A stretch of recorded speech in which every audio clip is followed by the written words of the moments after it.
Shalom, peuple du Seigneur. Mon témoignage n'est même pas quelque chose de grand, mais c'est juste quelque chose que le Seigneur m'a fait comprendre et il m'a assuré d'aller. Oui. Tout a commencé quand j'écoutais les enseignements de lundi. On parlait des combattants. Puis, du coup, ça commence à faire dans mon cœur que, ouais, on est là, on parlait des combattants et tu étais l'une des combattantes. Parce que ça m'a rappelé un songe que le Seigneur m'avait fait depuis, ça a duré depuis. On était en train d'arranger le Cameroun. Il y avait tellement les accidents sur les routes étaient mal placées. Et on avait arrangé jusqu'à, j'étais en route, j'avais le drapeau. On avait arrangé au point où les voitures marchaient librement, et il n'y avait plus d'accidents. Quand j'ai fait le rêve là, bon, j'ai un peu prié le temps là. Quand j'ai partagé avec l'une de mes soeurs, elle m'a dit que mais le Seigneur t'appelle à prier pour ton pays. Ça veut dire que tu fais partie de ceux qui doivent batailler pour le Cameroun. J'ai dit d'accord, j'ai un peu prié. Quand j'ai un peu prié, après un temps, j'ai relâché. Quand j'ai relâché, je ne priais plus. Chaque fois qu'on disait les intercesseurs, ça sonne dans ma tête, mais après je laisse. Quand on disait intercesseurs, ça sonne dans ma tête, mais après je laisse. Hier là, quand j'ai écouté, ça a encore sonné. Après, maintenant, j'ouvre mon WhatsApp, je vois le statut de la sœur Valérie, le grave accident qui a eu lieu en Tengue. Du coup, mon cœur a fait mal. J'ai commencé à pleurer. Quand je pleurais, je comprends, lève-toi et prie. Tu dois prier, tu dois te lever et prier. Je suis allée du coup dans ma chambre, je me suis agenouillée et dit, Seigneur, pardonne-moi. Pardonne-moi parce que je ne suis pas à la hauteur. Je n'ai pas fait exactement ce que tu avais voulu que je fasse. Pardonne-moi, Seigneur. Et donne-moi la force. Je veux me lever. Et je sais qu'avec toi, je vais y arriver. Mais bien aimé, je me suis préparée à prendre le programme le premier, comme tout le monde a commencé. Mais le 29, je suis tombée sévèrement malade. Je n'ai pas compris ce qui se passait. Le frère peut témoigner, il est venu à la maison, je n'allais vraiment pas, donc même parler. Je ne pouvais pas m'asseoir 30 minutes. Oui. Mais lundi là, j'ai fait le frère dit que non. Je sentais mal, j'ai les blessures dans la poitrine. Parce que je ne sais pas ce qui a causé, mais subitement comme ça, j'ai eu le mal gastrique. J'ai dit, bon, qu'est-ce que je fais? J'ai pleuré, Seigneur, ouais, je fais comment? Je vais faire comment? Il dit, vas-y.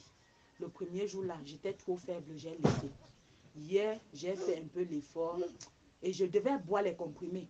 Après, il dit, ouais, je veux me boire les comprimés, je fais comment? Quand je fais comme ça, après, j'arrête. Le soir, maintenant, comme on s'est réunis à la réunion des femmes, on priait. J'ai donné aussi une prière qu'on prie pour les esprits d'accident là. Parce que ça me faisait vraiment mal. Et la rage que j'ai eue contre cet esprit-là, j'ai dit, je ne lui donnerai pas du repos jusqu'à ce que ces accidents stoppent.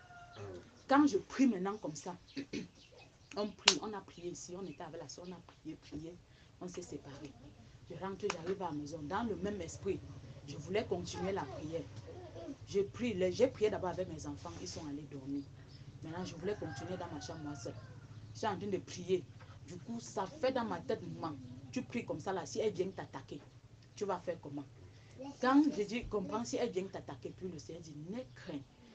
Et il me montre un flash comment ma maison est entourée d'une barrière de feu au point où aucun démon ne peut traverser. Amen. Ça m'a donné maintenant la force. J'ai continué à prier. J'ai prié jusqu'à j'ai lu ma Bible, je suis allée dormir. Quand je me couche maintenant, à peine je me couche, voilà, je fais un rêve, je vois comment une femme, elle a une longue épée où c'est en or. Elle est en train d'essayer, donc elle forçait par tous les moyens.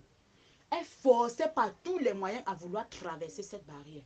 Mais elle n'a pas pu traverser la barrière. Amen. Elle n'a pas pu traverser la barrière. Elle s'est tournée, elle a voulu attaquer mon fils. Elle a voulu attaquer Junior. Je ne sais pas comment ça s'est passé pour Junior, mais ce que je sais, c'est qu'elle a été vaincue. Amen. Elle a été vaincue. Et aujourd'hui, je me suis levée le matin et dit, Seigneur, je veux, même comme je sens mal dans la poitrine, je dois faire l'effort, je veux jeûner. Je ne veux pas, ce n'est pas qu'aucun obstacle ne doit se tenir sur mon chemin à l'heure-ci là. Je veux balayer tout. Elle dit, Seigneur, il fait comme ça. Je me suis lancée seulement dans le programme. J'ai commencé à méditer un peu, prier. J'ai prié maintenant les enfants après. Quand je priais, il dit, lis le psaume 40. J'ai lu, j'étais contente, j'étais folle de joie. Elle dit, merci Seigneur pour ce que tu me dis de faire. J'ai dit d'accord. Donc ça m'exhortait juste à que celui qui met sa confiance et son espérance en lui, il ne sera point déçu. J'ai dit d'accord. Aux environs de 13 heures, quand j'ai senti que j'étais un peu faible, parce que ça fait mal. Donc je ne peux pas porter l'habit qui va me serrer ici. Oui. Quand j'ai senti que j'étais un peu faible, je dis ouais, je fais comment? Je fais comment? Il dit si tu bois un peu de bois ou un peu de jus, tu bois. Directement comme ça, voilà ma camarade qui se pointe là avec le jus. Je n'ai même pas la langue pour acheter. Elle se pointe là, elle dit donne-moi ton jus là, je bois un peu. Elle m'a donné, j'ai bu un peu. C'est comme ça que j'ai bu. Et après, il a dit non, bois l'eau. Mais ne mange pas jusqu'à ce que tu aies accompli ce que tu dois faire. J'ai dit Seigneur, j'ai compris. Et c'est comme ça que dès que cela s'est passé, le mal là, tellement que ça faisait mal, ça ne fait plus mal comme ça. Si c'était encore comme ça, c'est que je n'ai pas pu chanter ici et danser comme je suis en train de faire là. Donc je rends grâce au Seigneur et je vois qu'il est vraiment... Et il y avait quelqu'un qui avait la haine de mon porc, voilà. Il a arrêté mon porc depuis lundi. C'était prévu qu'il devait venir hier me donner l'argent. Hier, il n'est pas venu. Aujourd'hui, j'ai dit, Seigneur, mon argent ne dort pas dans ses poches. Et je ne vais pas aller réclamer l'argent. Mon argent doit venir à la maison. Je ne veux pas ces affaires-là que on prend ton porc et après on dit que tu viens prendre de l'argent. Tu viens, tu prends, après tu ne vois pas l'argent. Ma femme ne va pas se passer comme ça. Directement le soir, quand il m'a prêté à venir, voilà une moto qui a garé et c'était ce monsieur. Il m'a appelé et il est venu donner mon argent. Amen.